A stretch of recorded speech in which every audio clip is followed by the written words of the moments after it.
Bonjour et bienvenue sur Chancela Tchala News, votre média d'actualité, avec notre invité Luc Kataï. Bonjour et bienvenue. Bonjour Madame Chancela. Alors cette fois, on vous donne l'occasion de vous présenter vous-même et puis on va annoncer les titres qu'on va développer avec vous au courant de cette interview. Comme vous l'avez dit, je m'appelle Luc Kabunangu. Je préfère aborder les interviews comme ça, avec la philosophie que j'appelle la philosophie de Léopard. Okay. Nous aurons la chance de développer davantage. Je suis membre cadre de l'Union pour la démocratie et le progrès social, UDPS. Voilà, UDPS Afrique du Sud. Hein? Non, je ne suis pas UDPS Afrique du Sud. Il n'y a pas d'UDPS Afrique du Sud. L'UDPS, en termes de fédération ou la même. Non, je ne suis même plus de la Fédération Afrique du Sud parce que depuis un temps, je suis au pays ici. Okay. Donc, je suis membre de l'UDPS, membre national. Voilà, merci pour cette brève présentation. C'est avec vous qu'on va aborder différents sujets d'actualité, notamment ce qui se passe à Niragongo avec l'éruption volcanique. Vous allez devoir répondre, vous, en tant que membre de l'UDPS, à une des préoccupations de notre République. On parlera également de l'état des sièges qu'a décrété le président de la République, notamment avec des opérations qui sanctifient au niveau de l'Est du pays, en Ituri et dans les Nord Kivu. On prendra, si je peux dire, la propagande négative que fait la RFI, la France 24, en ce qui concerne les gouverneurs qui sont nommés militaires par le président de la République.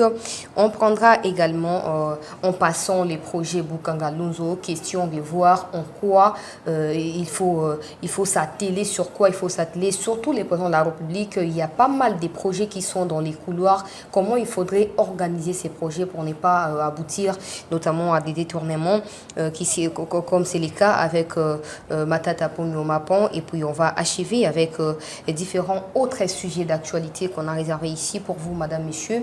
Déjà, je tiens à vous signaler que l'éruption n'a pas touché la ville de Goma. L'information qui vient d'être rendue publique par le ministère de Médias, le ministre de Médias et Communication, porte-parole du gouvernement, qui constitue jusqu'à la source officielle de cette situation. Des dégâts ont été enregistrés au niveau des maisons qui ont été brûlées, des champs qui ont été également brûlés, mais il semblerait aussi que les cimetières des Macao a été légèrement touché par cette situation. Le président de la République qui est de cœur avec la population des Niragongo.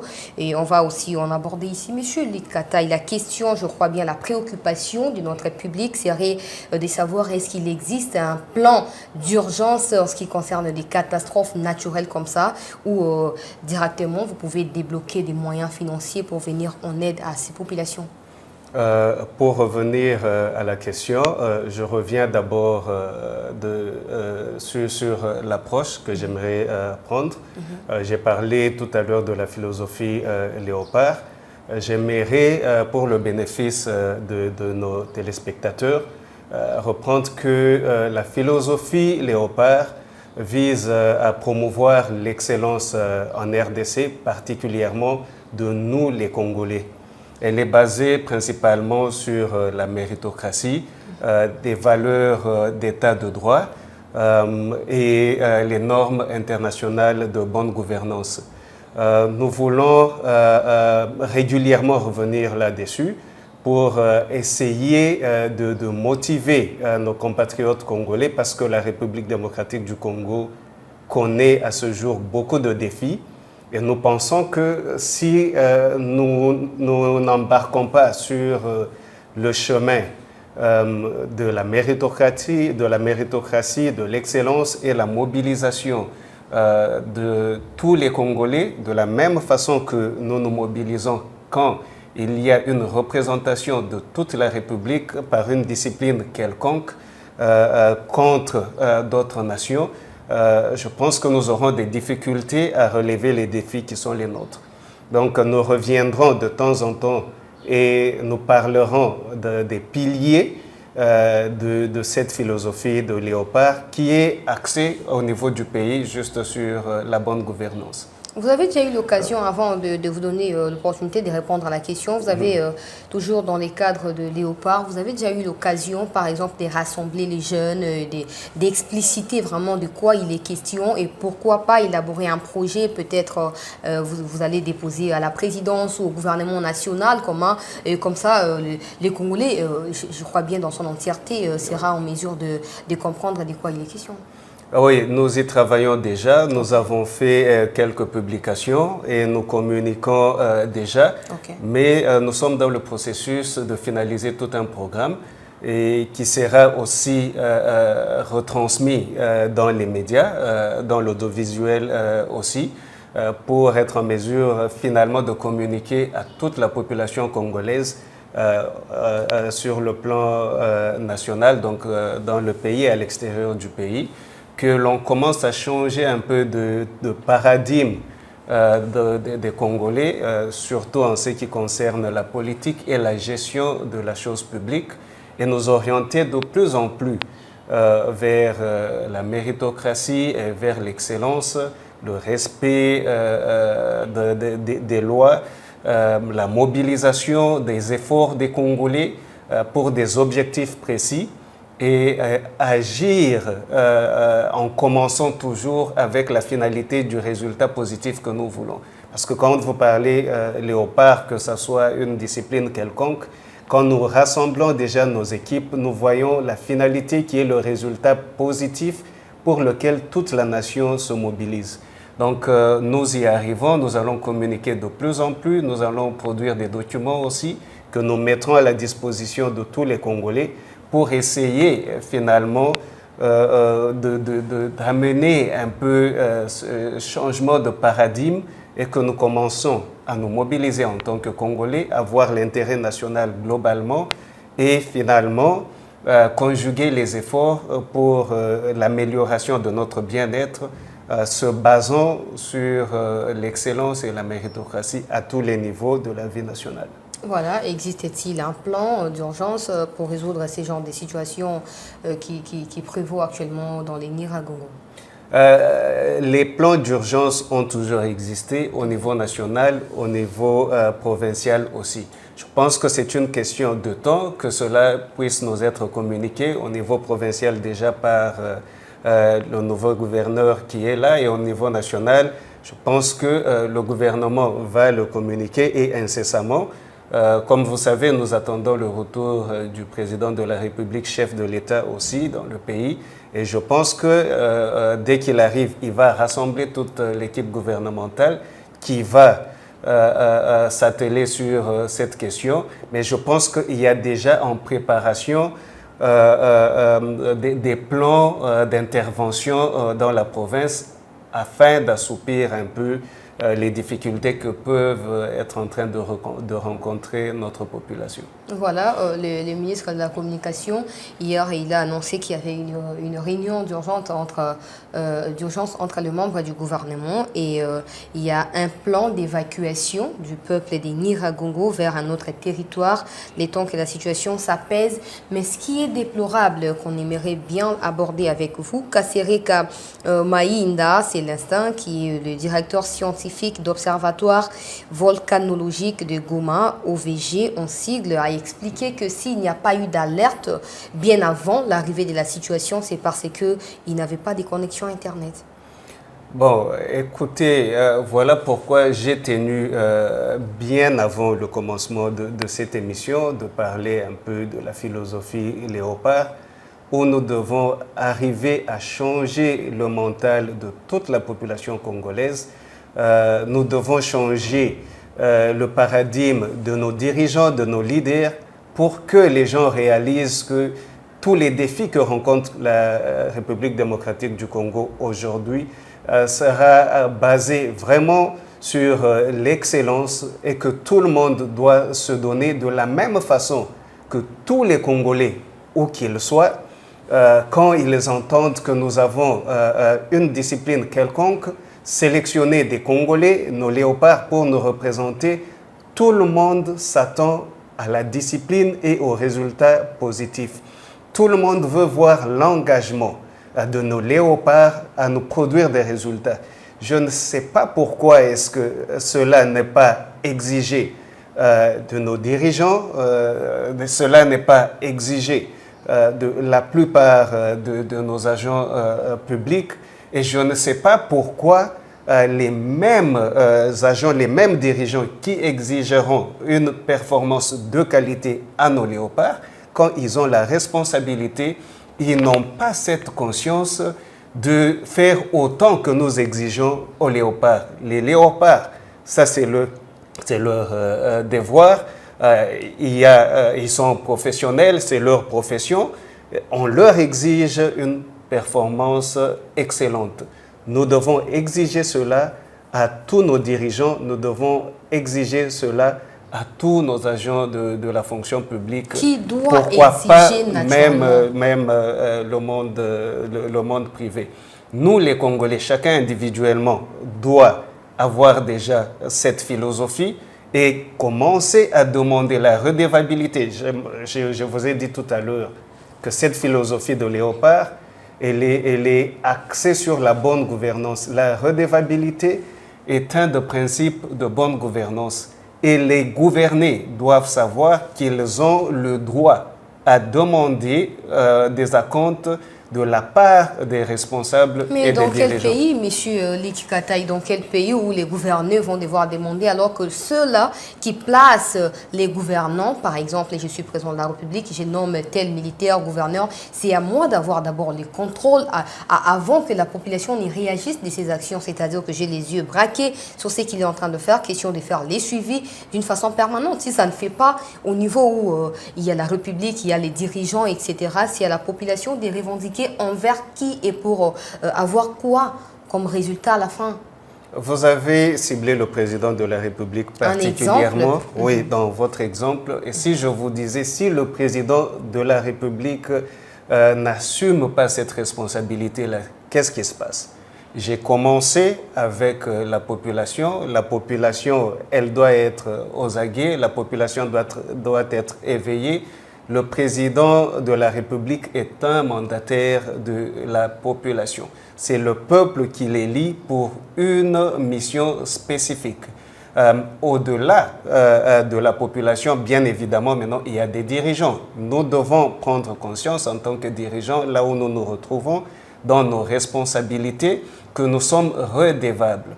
Et ainsi, nous devons nous attendre à répondre.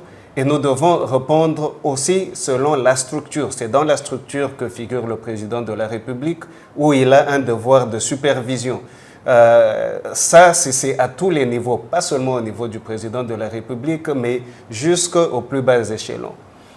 En dehors du président de la République, nous avons le gouvernement et en dehors du gouvernement, nous avons nos élus qui sont là pour le contrôle de l'exécutif même. Nous aimerions voir nos élus, à qui nous avons donné cette responsabilité de contrôle de l'exécutif, aussi réaliser leurs responsabilités et nous devons leur exiger des accounts aussi. Nous devons les suivre et nous devons réagir quand nous avons l'impression que nos représentants du peuple ne remplissent pas leurs obligations. Ils sont là, mais ils ne défendent pas ils ne défendent pas les intérêts de la population. Nous devons les interpeller et leur demander de revenir et éventuellement, lorsque les échéances électorales seront là, nous devons sanctionner aussi. Et même cette philosophie de sanction, c'est une philosophie de gouvernance. Nous devons savoir sanctionner qui est responsable, c'est là qu'il y a la redevabilité, et nous devons apprendre à sanctionner parce que dans le pays, nous avons connu une très longue période où la gestion n'a pas connu des sanctions quant au dérapage que le pays était en train de rencontrer. Si nous devons changer et transformer ce pays, nous devons réaliser que la sanction fait partie des piliers de bonne gouvernance. Si nous revenons chez les léopards, je vais peut-être parler de plus en plus de léopards pour communiquer aussi cette philosophie. Vous n'avez pas un joueur qui n'est pas performant et qui reste sur le terrain. D'abord, le manager de l'équipe sera interpellé s'il le laisse sur terrain, mais sinon, il est le premier à le sanctionner. Au-delà de la sanction de le retirer d'un match particulier, éventuellement, il peut même être laissé tomber de la sélection. C'est-à-dire qu'on ne le sélectionne plus jusqu'à ce que sa performance est améliorée au niveau de nous représenter encore. Pourquoi nous ne demandons pas cela, nous n'exigeons pas cela des gouvernants? Il nous appartient de faire cela. Voilà, on vous donne l'occasion, un petit message par rapport notamment aux populations qui vivent ces catastrophes au niveau des Niragogo, et puis on va entrer pour parler d'autres sujets. En tout cas, nous sommes de cœur avec nos frères de l'Est, nos frères du Nord Kivu, avec ce qui se passe. Nos prières vont vers eux. Non seulement ça, mais aussi nos exigences de la part des responsables à agir et rapidement pour apporter solutions et soutenir nos populations de l'Est. Nous leur demandons de rester mobilisés et de ne pas se décourager.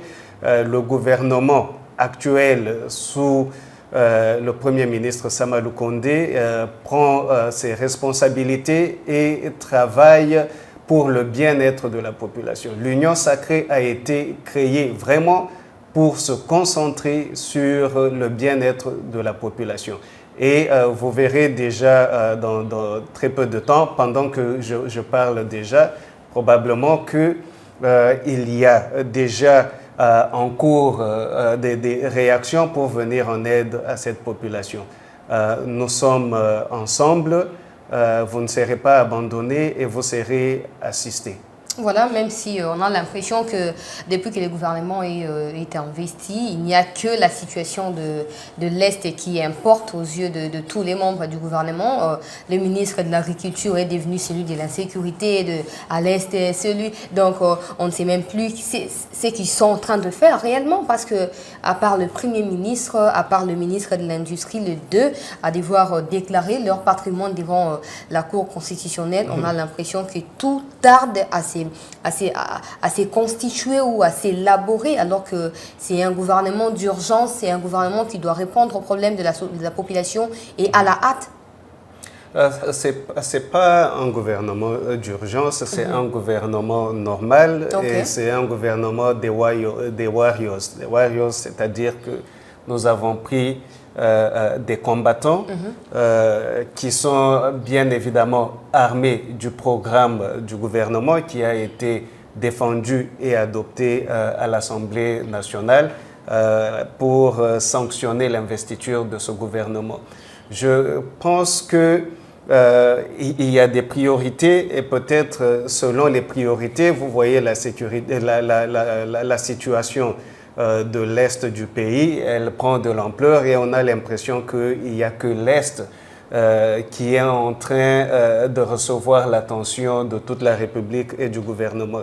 Je vous dirai immédiatement que pas du tout. Okay. Si vous lisez le programme du gouvernement, vous verrez que le social de toute la République est compris. Il y a l'enseignement qui est compris là-dedans. Il y a bien évidemment la sécurité qui est reprise là-dedans. Il y a tout un programme axé sur le bien-être de toute la République et qui est en voie d'être déroulé progressivement. Les autres se sont peut-être exprimés déjà, mais le reste des membres du gouvernement vont s'exprimer et ils se mettront au travail comme des warriors qui vont à la guerre. En ce qui concerne la déclaration de leur patrimoine, ils ont 30 jours. Donc, donnons-leur le temps, nous pouvons réagir et nous pouvons condamner si le délai est dépassé et qu'ils n'ont pas déclaré leur patrimoine. Pour aussi longtemps qu'il reste même quelques heures, vous ne savez pas, vous particulièrement, ce qu'ils sont en train de faire pour ne pas manquer ce délai. De toutes les façons, il y a la loi du pays et nous vous rappelons, je serai le premier à vous rappeler encore que dans la philosophie Léopard, nous prenons l'état de droit, donc le respect des lois et des règlements du pays par tout le monde, sans exception. L'état des droits, c'est que tout le monde est sous la loi et tout le monde est protégé par la loi de façon égale. Voilà, l'actualité en République démocratique du Congo, le président de la République qui a écourté son séjour en Europe pour venir, peut-être qu'il va arriver ce soir pour rapidement accélérer avec des solutions en ce qui concerne l'éruption au niveau des Nyiragongo. En quoi ces genres de sommets peuvent impacter sur la gestion d'un pays comme le nôtre? Entre parenthèses, on est en train de prôner, il faut mobiliser les recettes internes, il faut travailler pour que l'économie, en tout cas, puisse s'améliorer. On ne peut pas compter sur l'extérieur. On est un pays scandaleux, ils disent géologiquement scandaleux. Voilà.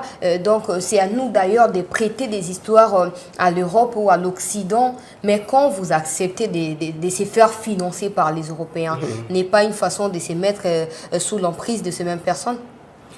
Bon, écoutez, d'abord, si vous parlez de ce qui s'est passé en France, il y a deux choses. Comment cela peut impacter sur la gestion du pays? Je ne pense pas que cela peut impacter sur la gestion du pays, parce que là-bas, nous sommes allés chercher à lever des fonds, nous sommes allés étudier la possibilité de financement des pays africains et particulièrement notre pays, la RDC, pour bien évidemment la vie régulière de la nation congolaise. En ce qui concerne la gestion de notre pays, moi, je voudrais vous rappeler ce qui peut nous amener à améliorer la gestion du pays et à commencer à résoudre les problèmes des Congolais. On reprend toujours le social du Congolais. Ce n'est que l'amélioration de la gouvernance. Une gouvernance transparente, redevable, où l'on sanctionne, où on respecte les lois, où on adhère aux normes internationales de bonne gouvernance, de gestion, où on respecte les droits de l'homme. Voilà ce qui va nous aider à améliorer la gestion de ce pays. Encore une fois, nous avons déjà parlé de la responsabilité de la population, nous avons parlé de la responsabilité du Parlement, par exemple, mais nous avons des institutions publics qui sont supposés nous aider à améliorer la gestion de ce pays. Ces institutions ont connu pendant assez longtemps une période très défavorable. C'est le cas de l'IGF, l'Inspection générale des finances. Vous avez la Cour des comptes. Nous avons besoin de remettre ces institutions de contrôle en marche et de les renforcer avec des capacités, que ce soit matériel, financière et en capital humain, pour qu'elles jouent finalement leur rôle, qui est celui-là, en bottom line, de nous aider à améliorer notre gestion, de nous aider à avoir un peu le projecteur sur la qualité de la gestion de nos institutions, de nos entreprises, de tous nos services. Moi, j'aimerais, sur cette question, essayer de plaider encore sur la remise en bon fonctionnement des institutions de contrôle de la République. Je pense qu'elles nous aideront beaucoup à améliorer la gestion de notre État. Et arrêter de prendre des dettes à l'extérieur? Les dettes, écoutez, c'est tout à fait normal, même au niveau individuel, de s'endetter, pourvu que les dettes d'abord sont bien négociées, les coûts de ces dettes-là sont bien négociés et ne deviennent pas trop exorbitants pour rien, et qu'éventuellement on puisse bien utiliser les dettes et pas prendre des dettes où éventuellement vous vous retrouvez avec l'argent emprunté qui se retrouve dans les poches de certaines personnes. Et la raison pour laquelle nous avons emprunté n'est pas du tout résolue. Et en même temps, nous devrons payer avec des coûts, donc des intérêts, si mal négociés, exorbitants. Ça devient un problème.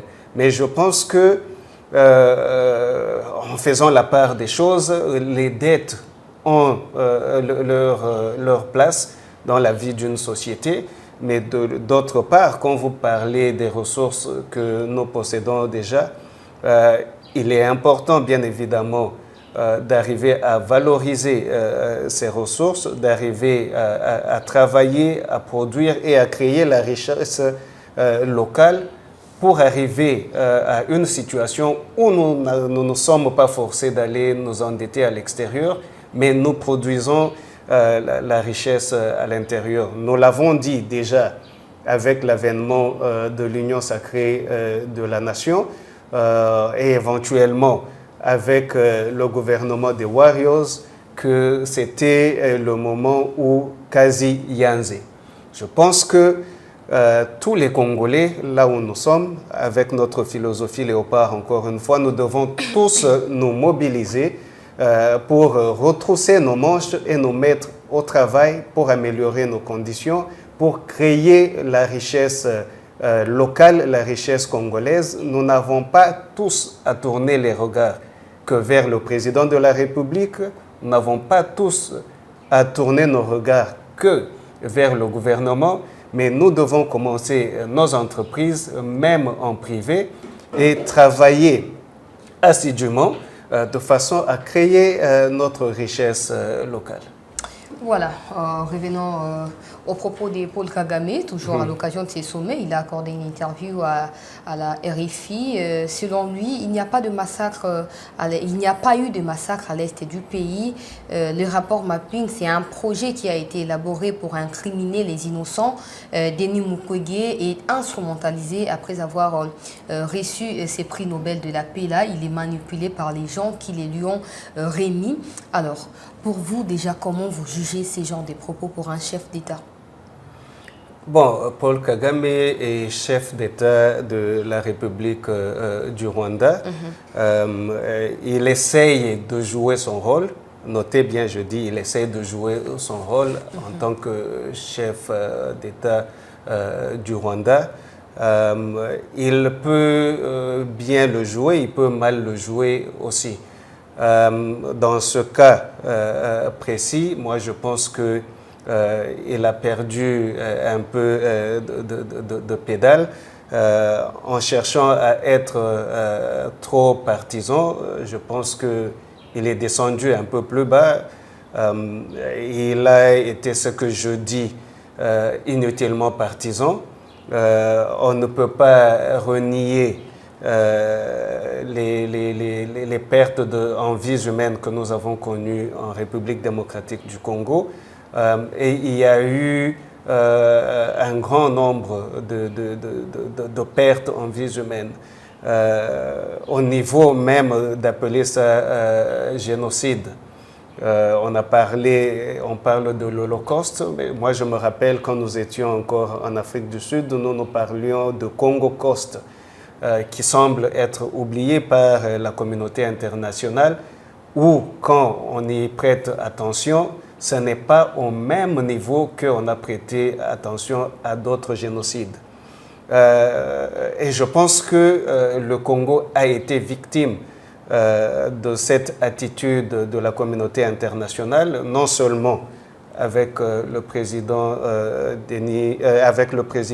Kagame, mais de tout le temps. Si nous remontons dans l'histoire du Congo, et vous voyez ce que le Congo a subi avec le roi des Belges, le roi Léopold II, sous la Belgique, la colonisation à nos jours ici, il n'y a jamais eu en fait, Il n'y a jamais eu des répondants face aux atrocités que le Congolais a subies et on n'a jamais remédié aux pertes et aux souffrances et aux atrocités qui se sont produites en République démocratique du Congo. Je pense qu'il est temps, nous avons réclamé, mais que nous puissions élever notre ton de plus en plus pour réclamer la réparation de tous ces abus sur la République démocratique du Congo et sur les citoyens congolais. Et bon, nous sommes désolés des propos du président Kagame. Il a été répondu par la rue en RDC, je pense parce qu'il s'est rabaissé au niveau de la rue et la rue lui a répondu. Notre chef de l'État, le président Tshisekedi, a pris de la hauteur dans sa réponse et il a dit les choses telles qu'elles sont. On ne peut pas renier les massacres, on ne peut pas renier les pertes en vies humaines qui sont considérables. Et le docteur Mukwege, on ne peut pas le rabaisser.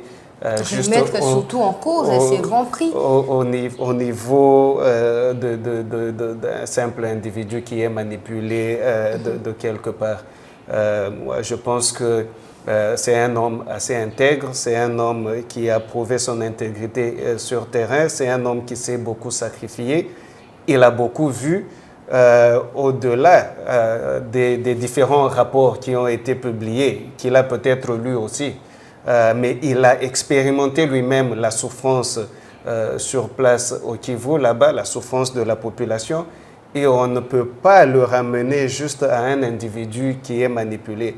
En tout cas, pour cela, en tant que Congolais, nous nous levons aussi en défense de l'un des nôtres, un fils congolais qui fait notre fierté, comme le président l'a aussi dit, et nous le soutenons. Et nous répétons que le Congo a subi des atrocités, le Congo a subi des abus, et le Congo a perdu en vies humaines, et le Congo a été pillé aussi. Et que nous aimerions voir la justice se réaliser un jour. Et nous allons nous lever de plus en plus pour réclamer cette justice et nous allons agir de façon à obtenir cette justice. Nous n'allons pas arrêter à dénoncer, mais nous pensons qu'au-delà de ça, il est temps que le Congolais puisse agir pour vraiment avoir la justice et la réparation de tout ce qu'il a subi. À ce stade, justement, comment doivent être les relations entre le peuple congolais et le peuple rwandais? Est-ce qu'il faut considérer que voilà, c'est toujours nos frères, ils sont toujours les bienvenus au Congo? Comment il faudrait se comporter avec eux après que leur père des nations, si on peut le dire comme ça, ait proféré ce genre de propos à l'égard des victimes de ce qui s'est passé à l'est du pays?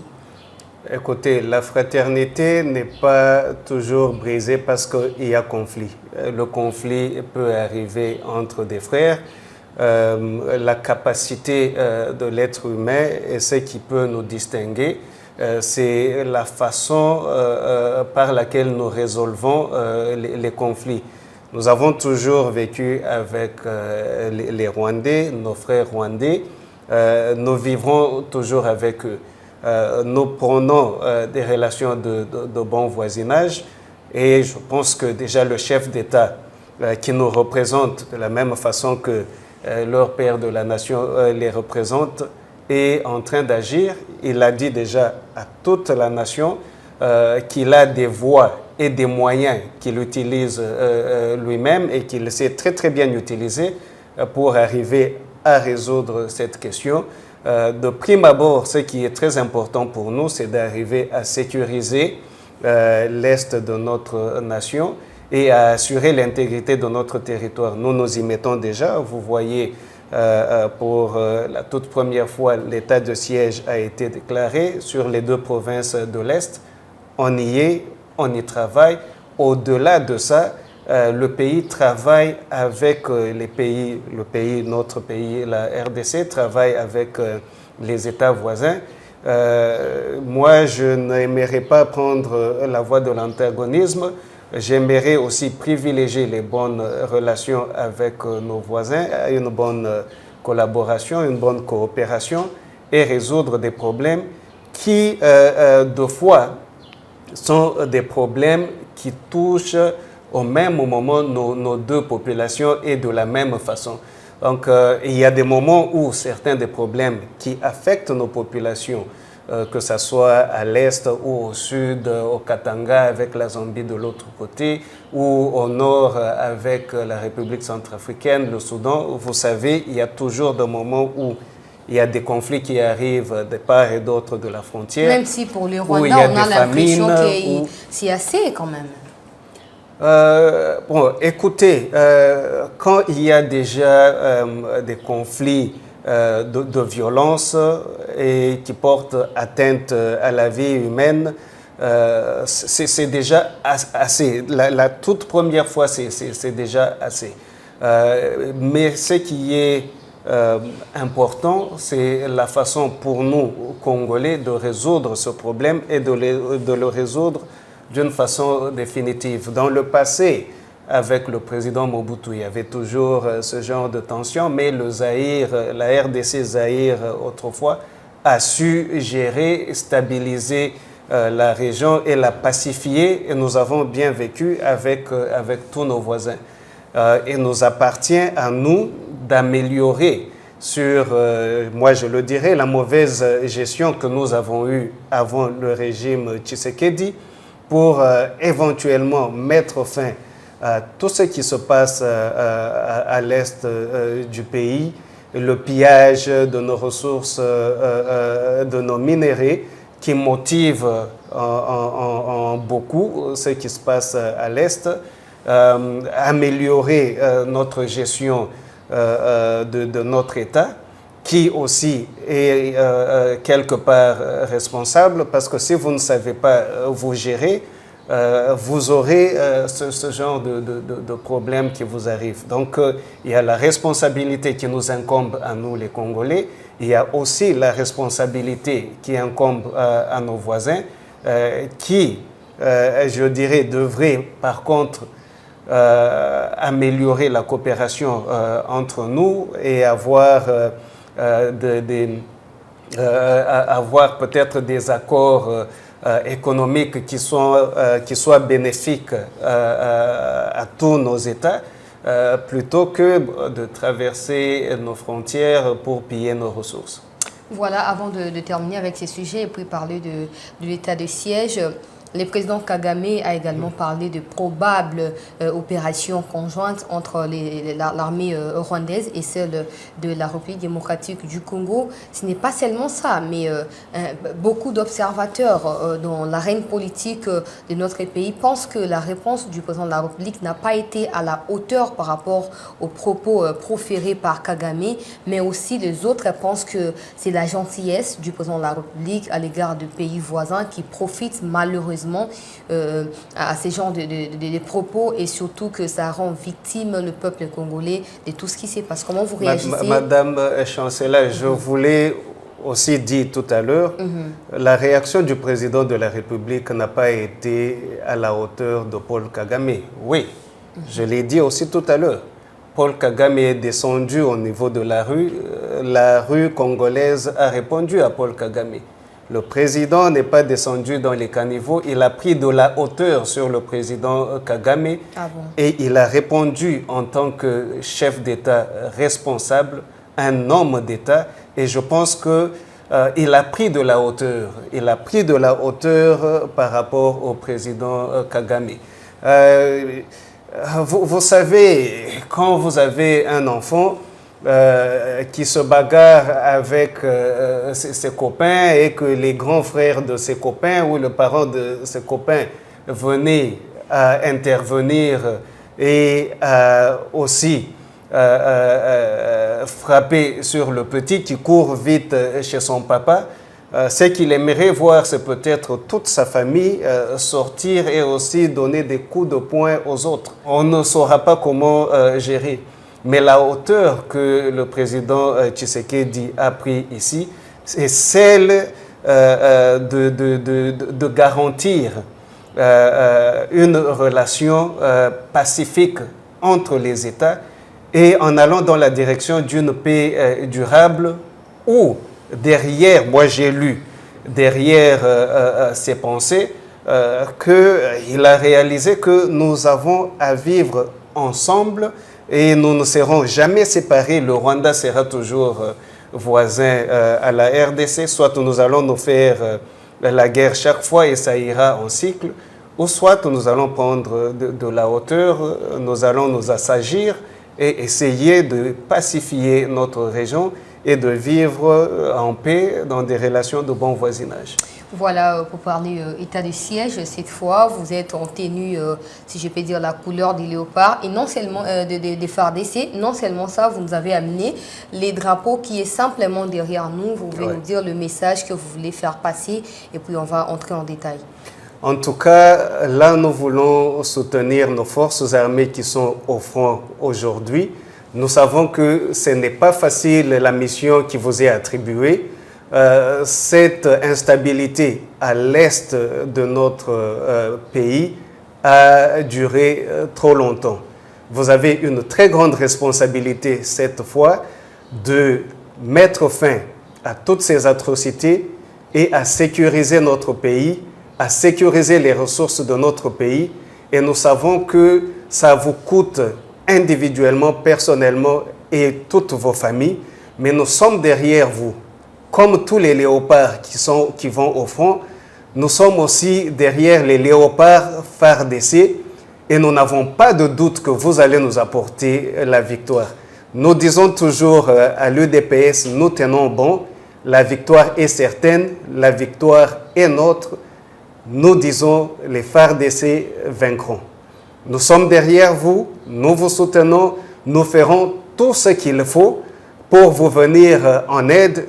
Déjà, vous suivez bon nombre de Congolais qui se mobilisent pour se cotiser, qui se mobilisent pour vous encourager. Dans les provinces déjà où vous êtes, vous avez notre soutien. Nous sommes tous derrière vous.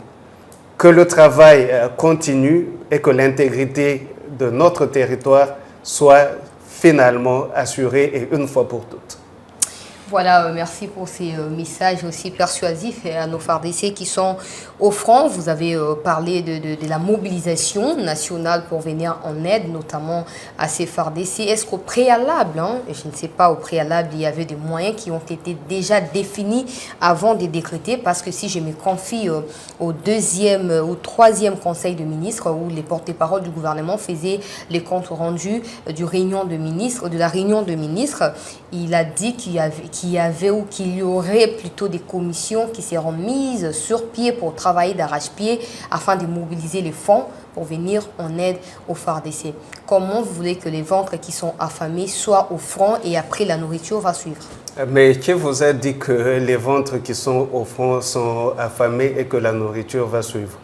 Si vous dites ça, vous accusez déjà tous nos dirigeants responsables qu'ils sont et qui ont pris une décision comme celle-là, qui est une décision très importante que nous n'avons pas prise depuis tout le temps, des responsabilités, d'un manque de planification. Moi, je pense que ce n'est pas une décision qui a surpris l'autorité et je ne pense pas que c'est une décision qui a été prise à la légère. Ce qu'il faut reconnaître, c'est que nous avons une restriction du point de vue du budget de la RDC et nous travaillons d'arrache-pied. Le nouveau ministre, le ministre des Finances, son Excellence Nicolas Kazadi, il s'est mis déjà à l'œuvre pour améliorer la mobilisation des recettes à l'interne. Et en même temps, vous savez que le financement d'un État n'est pas toujours de l'intérieur, c'est là que les dettes interviennent, les dettes extérieures aussi. Je pense que la planification est suffisamment bonne et responsable et que les militaires qui sont au front sont suffisamment soutenus, ils sont suffisamment motivés, il y a suffisamment de ressources qui vont en leur directions et il y en aura davantage. Et je pense que le problème n'est pas au niveau de quand ils sont allés, la nourriture qui a suivi ou pas, mais être en mesure de mobiliser suffisamment de ressources pour la durée probable de cette mission. Elle pourra peut-être durer 2 mois, peut-être 3 mois, elle pourra aller peut-être jusqu'à 6 mois. Et le gouvernement est en train de s'atteler à la mobilisation d'autant de ressources, d'autant de moyens pour être en mesure de faire front à tous ces besoins jusqu'à la fin de la mission, qu'elle dure 1 mois ou qu'elle dure 1 an.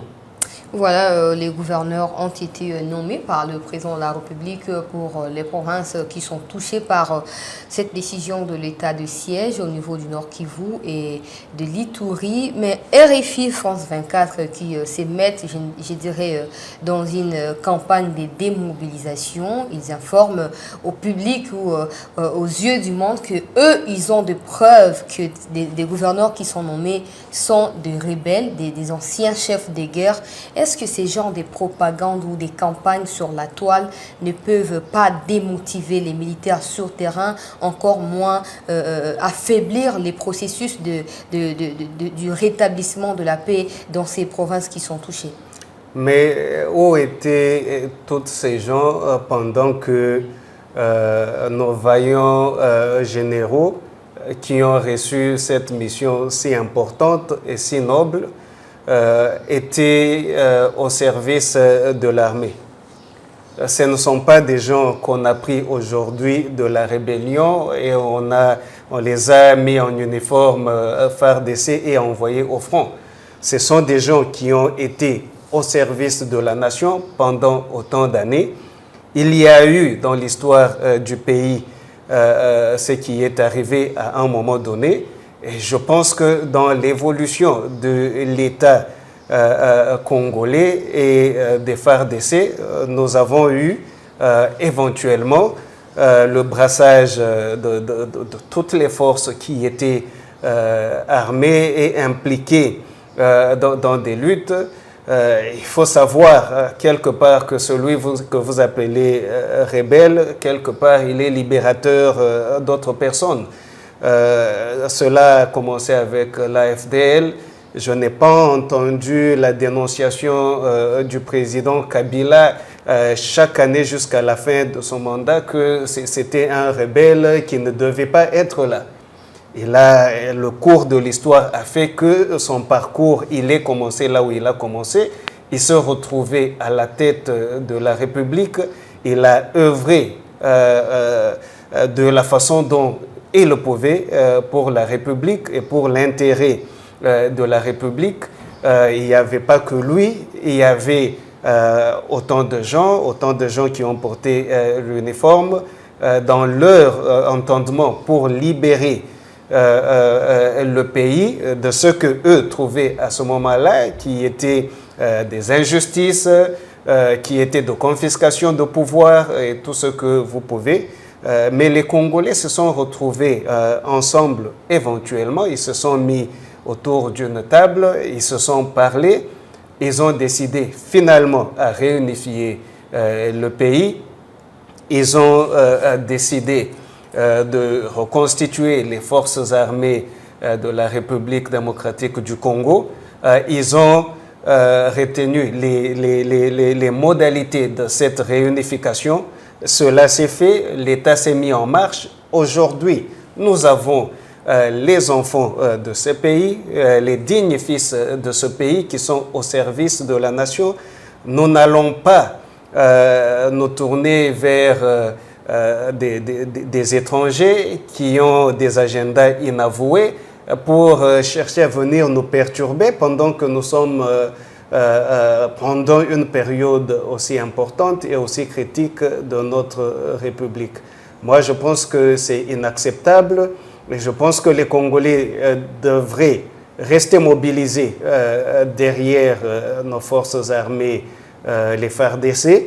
Et je pense que nous devons juger ceux-là qui sont au fond par rapport aux résultats qu'ils vont nous apporter. Je l'ai dit tout à l'heure en commençant qu'il est de la responsabilité du citoyen congolais, du peuple congolais, de veiller à ce que ces dirigeants, ces gouvernants puissent travailler selon les normes, selon les lois et selon les intérêts de toute la nation. Là est ce qui importe le plus pour nous. Nous voulons voir ces généraux qui sont au front, nous voulons voir les militaires qui sont au front être totalement investis dans la mission qui leur a été donnée. Et jusqu'en ce moment, moi je n'ai pas vu le contraire. Jusqu'en ce moment, je vois des gens qui ont laissé les leurs, qui ont laissé leur famille pour aller au front avec une détermination tout azimut de nous apporter les résultats. Alors nous n'allons pas suivre la distraction, nous allons nous concentrer sur le travail qu'il y a à faire, nous allons nous mobiliser derrière nos phares d'essai, nous allons nous mobiliser derrière nos autorités et nous allons leur apporter notre soutien, que ce soit moral, dont ils ont besoin d'ailleurs en ce moment-ci, que ce soit matériel, comme il y a déjà des cotisations qui se font pour que cette mission soit une réussite. Voilà, avant de boucler cette page de la sécurité, vous avez soulevé l'entrée de Laurent Désiré Kabila avec l'arrivée de Joseph Kabila à la tête du pays. Quelle représente pour vous la journée du 17 mai 1997? Écoutez, ça c'est une question très importante et j'estime que les Congolais devront se mettre ensemble pour décortiquer cette question et voir exactement ce que devrait représenter cette date pour la République et pour le Congolais. Quand Laurent Désiré Kabila est entré dans le pays, je pense que le pays connaissait beaucoup de difficultés sous le maréchal Mobutu qui aussi était vers sa fin, il prenait de l'âge, il était fatigué, affaibli par la maladie et la gouvernance du pays n'était pas du tout ce qu'elle devrait être, elle n'était pas à niveau. Je crois qu'il y a eu des citoyens congolais qui ont abusé de la responsabilité de gouverner le pays. Et je pense que le président Kabila, Laurent Désiré, a trouvé opportun à ce moment-là d'entrer par les armes pour mettre fin à la dérive de la gestion de Mobutu et nous amener dans une nouvelle ère. Malheureusement, aujourd'hui, quand nous rentrons, nous voyons finalement ce qu'a été l'évolution du régime AFDL. Il y a beaucoup de choses à déplorer. Je pense qu'on nous a mis dans une dictature voilée. Ça nous laisse beaucoup de questions quand finalement nous devons parler de la date du 17 mai. Je crois que le souvenir des Congolais, mon souvenir particulièrement n'est pas très rose. Peut-être que les fleurs se sont perdues quelque part, nous sommes restés avec beaucoup d'épines. Voici pourquoi moi, je célèbre aujourd'hui l'avènement du président Tshisekedi et éventuellement l'Union sacrée de la nation, parce qu'au moins ce que ça représente pour moi, c'est vraiment la fin du régime qui a pris une tangente vers le négatif et vers des horizons que nous espérons meilleurs, mais pour lesquels nous voyons déjà des bases qui sont posées, qui sont positives et pour lesquelles nous nous mobilisons, nous soutenons et nous apportons tous nos efforts aussi pour voir ce nouveau régime, cette nouvelle vision qui est celle de la promotion des intérêts du peuple, simplement dit le peuple d'abord. Moi, je vous répète toujours en disant c'est un meilleur Congo pour tous les Congolais. J'espère que nous allons améliorer notre gestion. J'espère que nous allons capacité, le capital humain congolais pour être en mesure de produire du travail de qualité, de relever les défis de notre pays et finalement de développer notre pays, d'en faire un géant de toute l'Afrique et pourquoi pas une source aussi de développement de tout le continent. Commémorer l'avènement du président Félix à la tête de la RDC, jusqu'à quel niveau? À rendre cette journée-là fériée, chômée et payée, comme c'est le cas avec le 17 mai? Non, pas nécessairement. Okay. Vous savez, le président Tshisekedi est venu, il a dit Salomé Banda, nous devons travailler. Et au niveau où nous en sommes avec notre République, nous avons besoin vraiment de fournir des sacrifices. Les militaires qui sont au front fournissent beaucoup de sacrifices. Les moyens sont très limités. Ils n'ont pas refusé et vous n'avez pas entendu qu'ils sont arrivés au front et qu'il y a eu des gens qui ont fui. Ils ont accepté ce sacrifice-là. Je pense qu'au niveau de toute la population congolaise, et aussi, particulièrement au niveau des dirigeants congolais, nous devons tous accepter ce sacrifice-là et nous mettre au travail.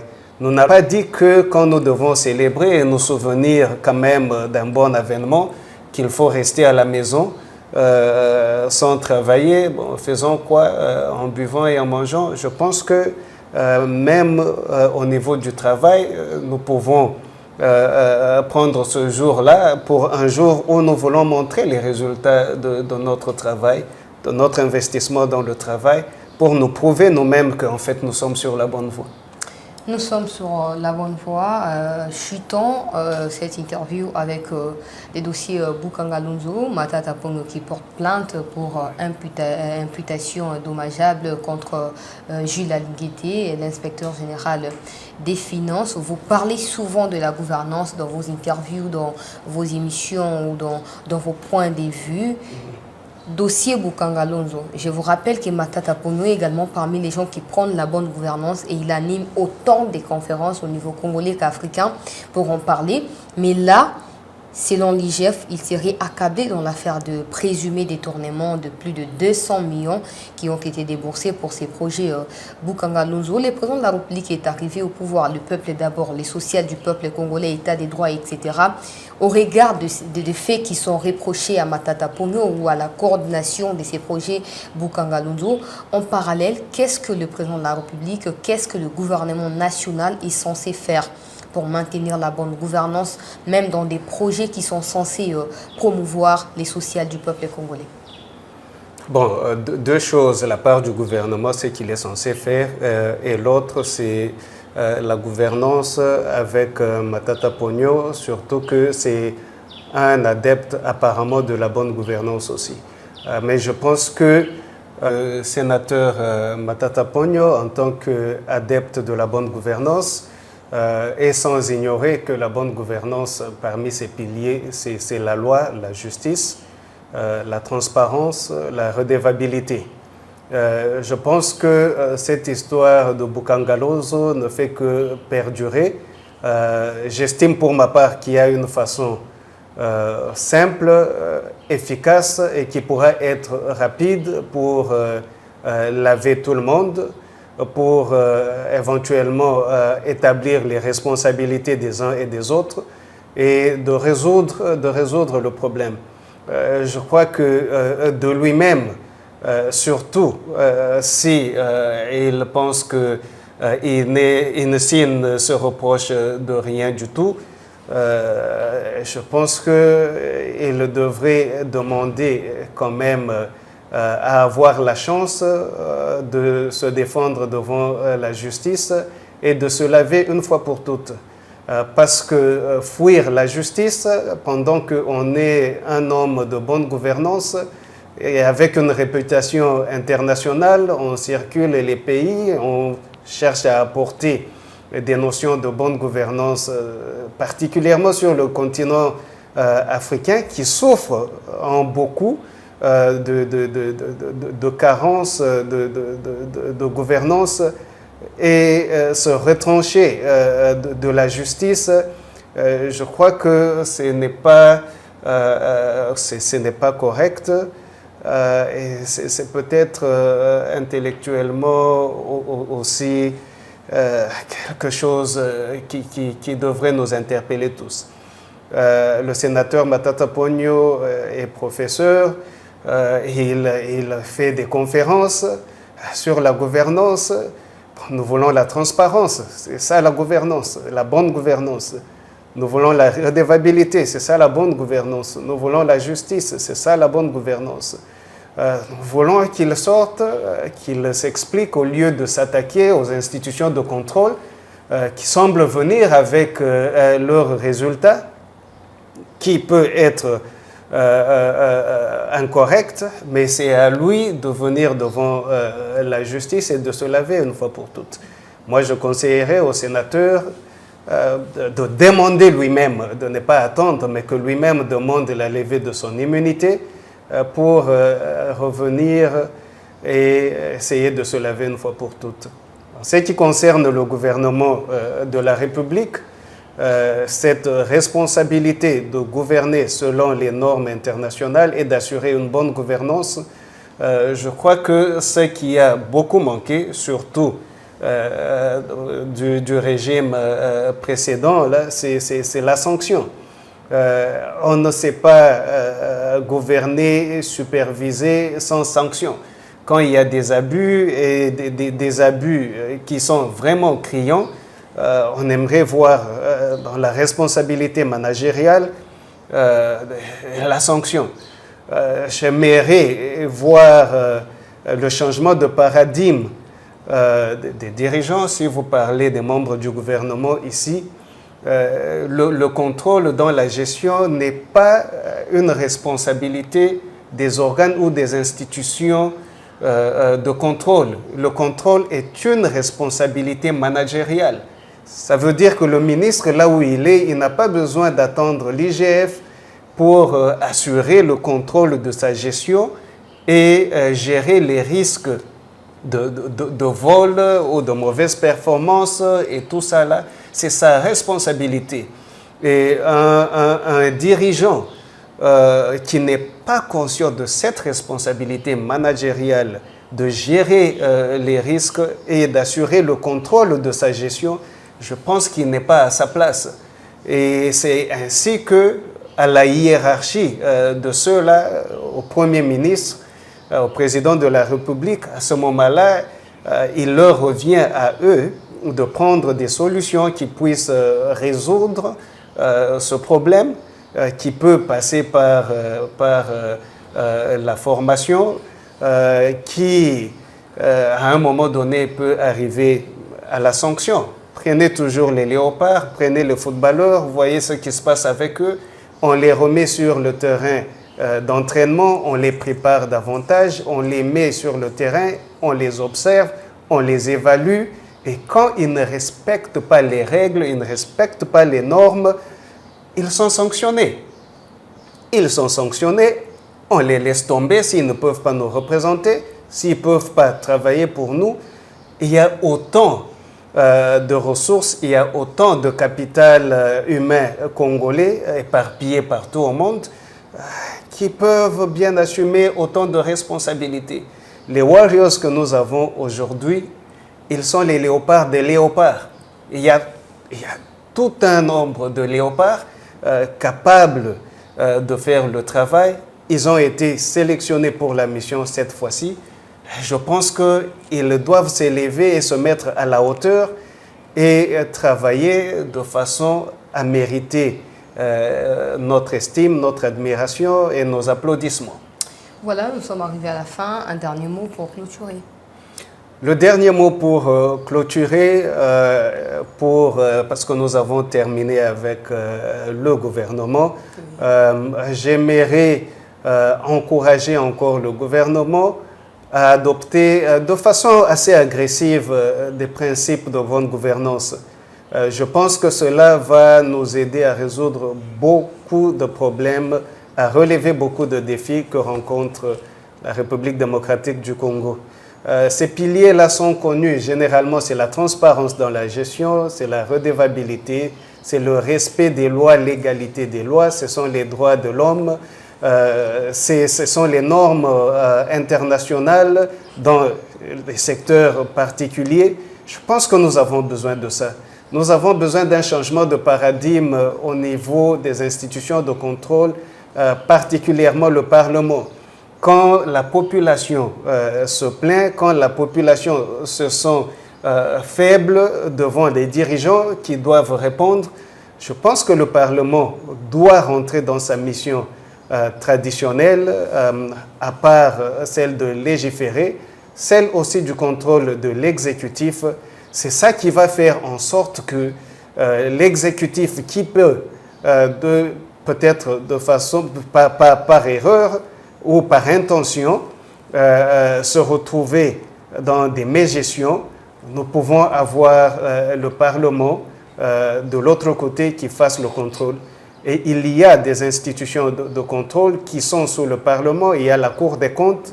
Moi, j'aimerais demander à notre Assemblée nationale, pour cette fois, d'essayer de redynamiser la Cour des comptes, d'essayer de lui donner les moyens qu'il faut pour qu'elle se lève aussi aux côtés de l'IGF et qu'elle puisse remplir aussi sa mission.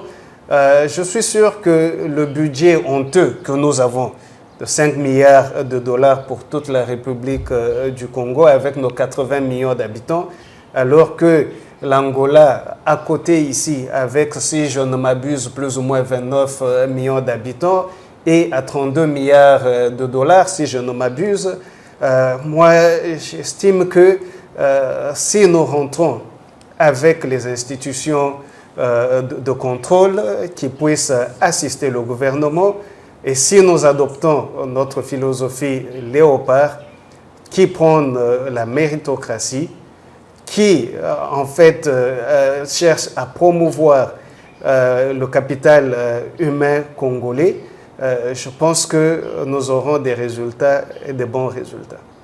Monsieur Luc Kataï Kabunangu.